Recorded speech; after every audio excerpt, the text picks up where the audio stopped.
Demak, barchaga assalomu alaykum.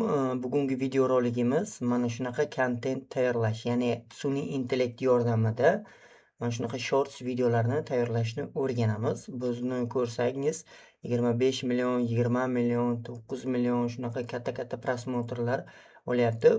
Bunday yo'nalish yaratib, siz yaxshigina daromad topishingiz mumkin. Demak, bu qanaqa video deyotganingizga misol uchun mana shunaqa video men ovozini o'chirib qo'yayin. Ya'ni ta'mirlanmagan uy, buni ta'mirlash jarayonini sun'iy intellekt orqali tayyorlab, qisqagina shorts video tayyorlab daromad topishimiz mumkin. Buni tayyorlashni bugungi videorolikda, bugungi darsligimizda ko'rib chiqamiz.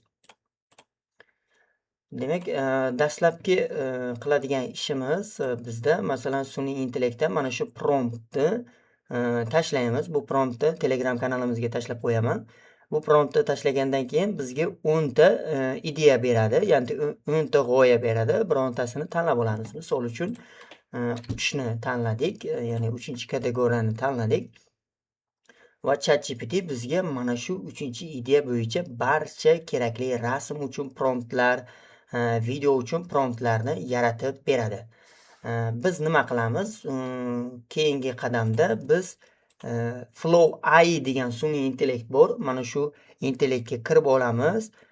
Buni настройка qilamiz. Ya'ni bu joyga bosib создать изображение, ya'ni agar sizda inglizcha bo'lsa create image shunaqa chiqadi. Mana shuni tanlab olasiz oxirida. Keyin nano banano va o'sha kategoriyasini vertikalni qilasiz. Ya'ni 9 ga 16 shorts kategoriya va birini tanlab olasiz. Bitta yaratib bersin degan ma'noda. Keyin bizda sun'iy intellekt tayyorlagan birinchi promptimiz, ya'ni birinchi image, birinchi rasm degani. Mana shu promptni olamiz, nusxalab olamiz va Flow AI ga kirib birinchi rasmimizni yaratib olamiz. Mana bizda ta'mir talab, ya'ni ta'mirlanmagan holda bizda rasm yaratib berdi. Buni qarang. Buni yuklab olamiz. Yuklab oldik. Mana yuklab olamiz. Sketchatni bosamiz.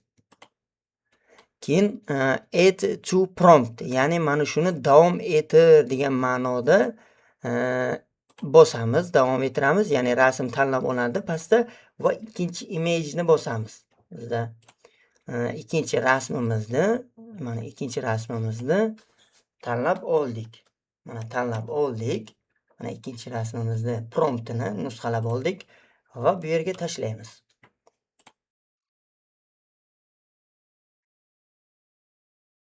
Mana ikkinchi rasmimiz ham tayyor bo'ldi. Buni ham yuklab olamiz.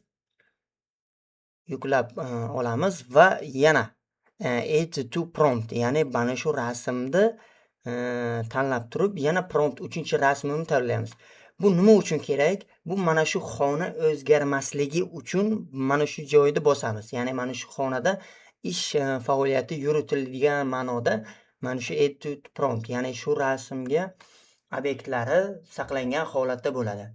Demak, biz ChatGPT ga kiramiz, 3-rasmimizga nusxalab olamiz. Mana yubordik. Mana 3-rasm tayyor bo'ldi.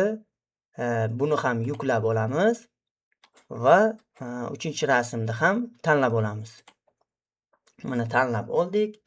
Endi biz 4-rasmni tayyorlab olishimiz kerak. Buni ham kopiya.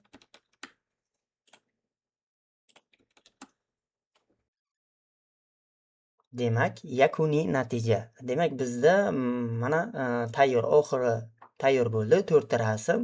Buni ham yuklab olamiz.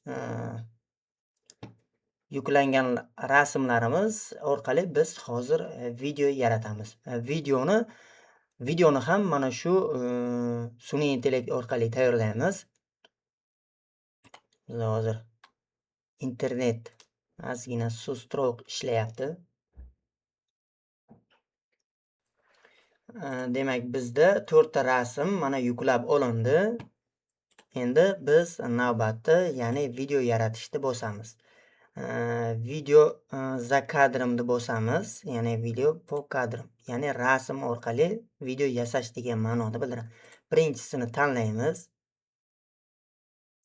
Birinchi videoni, birinchi rasmni deylik. Mana bizda birinchi rasm, ya'ni mana shu edi. Mana tanladik. Buni vertikalni qilamiz. Kadrni saqlanib qildik. Ozgina kutamiz. Ikkinchi rasm tanlaymiz. Ikkinchi rasmimiz, ya'ni mana. Shunday ketma-ketlikda ketadi. Ya'ni birinchi rasm, ikkinchi rasm, keyin ikkinchi rasm, uchinchi rasm, keyin uchinchi rasm, to'rtinchi rasm. Bizda mana shunday holatda 3 ta video yasashimiz kerak. Ya'ni birinchi rasm bilan ikkinchi rasm tanlab olindi. Endi buni promptini mana prompt, video promptini mana shu yerdan nusxalab olamiz.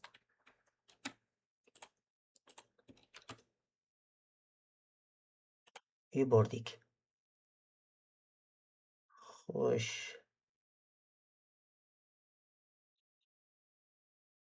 Mana promptimiz, biz yuborgan promptimiz orqali video yaratdi. Ko'rishingiz mumkin.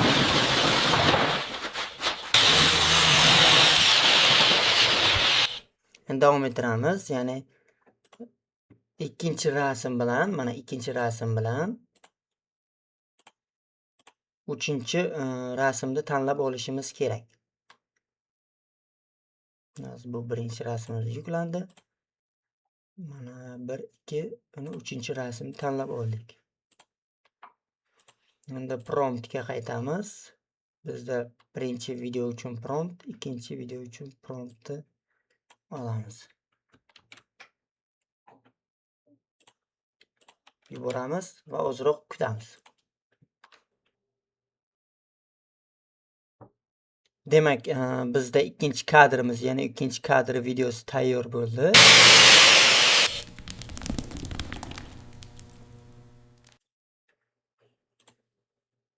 Ikkinchi kadrni xuddi shunday yaratdi. Endi biz 3-rasm bilan 4-rasmda video yaratamiz. 3-rasm.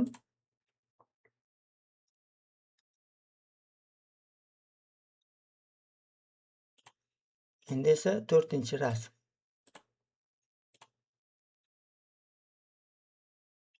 Va oxirgi promptimizni, video uchun promptimizni nusxalab olamiz.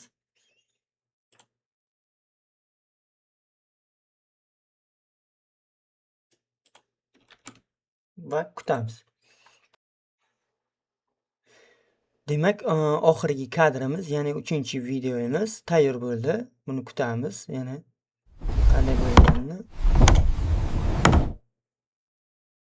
nimalar qo'yishini bizga ko'rsatib berdi.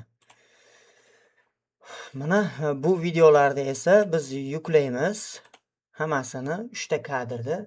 Endi biz mana shu videolarda montajiga o'tamiz. Mana 3 ta kadrimiz. Statik video mana. Bizda bu birinchisi qaysi edi? Mana birinchisi, adashmasam, mana shu birinchi kadr, keyin bizga ikkinchi kadr va uchinchi kadr. Endi ko'rishimiz mumkin.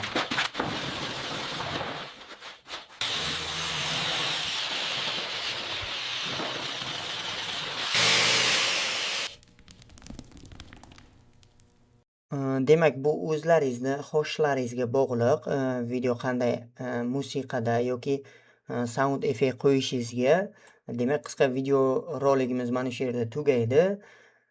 Aytgancha, ya'ni ChatGPT tashlangan promptni Telegram kanalimizdan topishingiz mumkin.